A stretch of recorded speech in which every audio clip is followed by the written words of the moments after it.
Greetings, Dr. Roger Teel here, adding a few thoughts for Wednesday Insights, and especially about those times when we might get down on ourselves. You ever had that experience?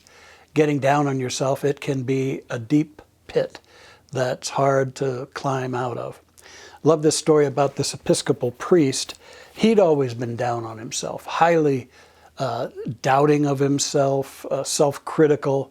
He really suffered with that. Finally, after many, many years of service, he was promoted to cardinal. And with that, he was given this lavish estate. I mean, it was like a mansion that the cardinal would get to live in. And he was there, and he and his wife were reveling in it.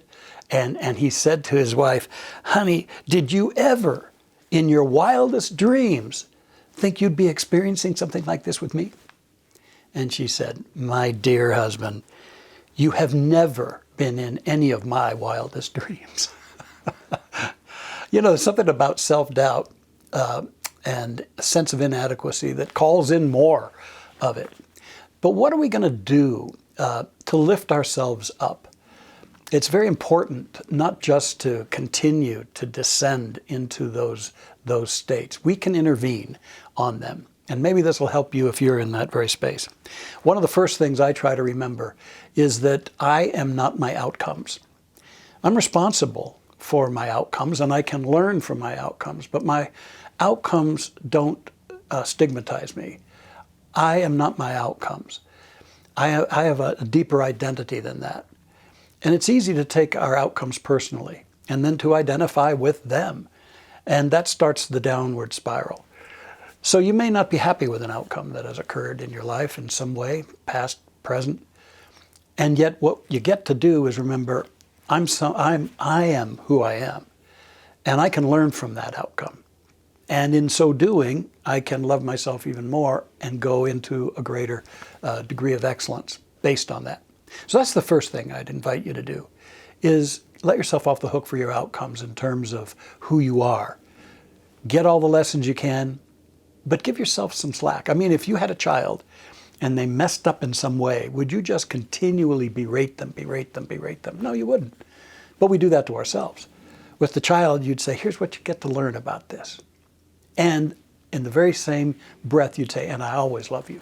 I'm always here for you." We could have that relationship with ourselves as well. Also, healing of low self-esteem also begins when we stop thinking that things have to be different for us to be different. You know, our overall situations have to shift in order to feel better. Actually, it's the reverse. We need to start cultivating a greater degree of joy, a greater degree of optimism, a greater degree of perseverance or resilience. And then things can get better. But we can't just wait around. It's like the freezing guy standing next to this wood stove saying to it, "I'll give you some wood when you give me some heat." It doesn't work that way. So in the very midst of things not being as you want, who do you want to be? Neil Donald Walsh, in his work, Conversations with God, and all of his books, always said in every experience, what we get to ask ourselves is, who am I going to create myself to be in this experience? Not, what is this experience making of me? It's, who shall I create myself to be in the presence of this experience? Another aspect that can begin to shift things is to stop swimming upstream. What I mean by that is, it's very easy to be in a relationship with situations and people in our life where we're in resistance, where we're forcing, where we're manipulating, we're trying to make things happen. And wow, that takes a toll.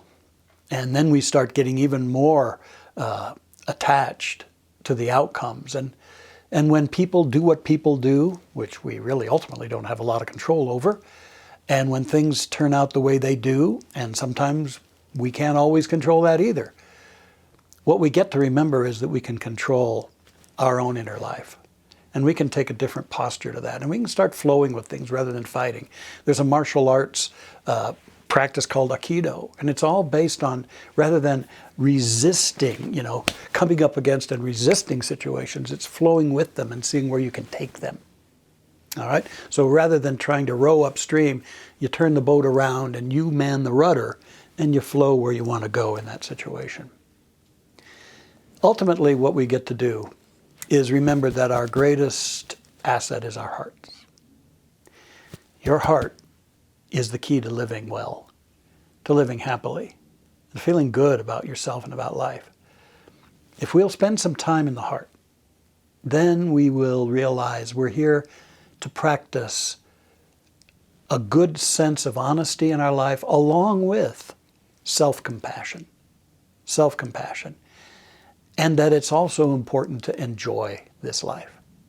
So as I conclude these thoughts, I just invite you to spend some time, if you've been kind of low about yourself, spend some time in your heart.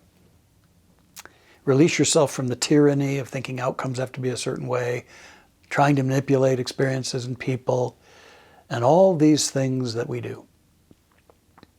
And just enter into a part of you that's here to live and love and enjoy this experience.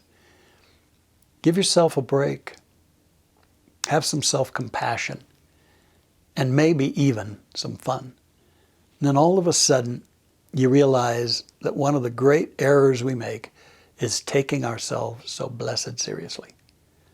And then we get to go back into life and live it the way we're designed to live it. I bless you in this. So let's take this into prayer. We do what I just said. We move the energy from the head to the heart right now. Just relax, let your shoulders fall. Center yourself in the heart and realize there's a fountain of love right here.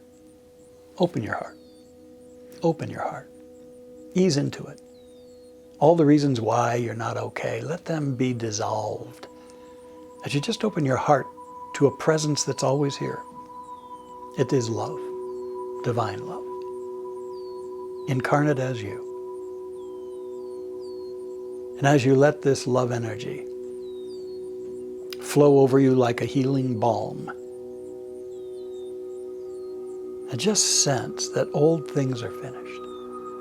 All self-judgment is dissolved. And life stands before you, ready to receive you, support you, as you support yourself.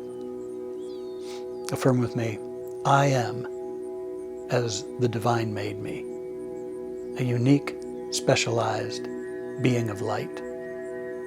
I am creative, I am resilient, I am deeply joyous, I am strong.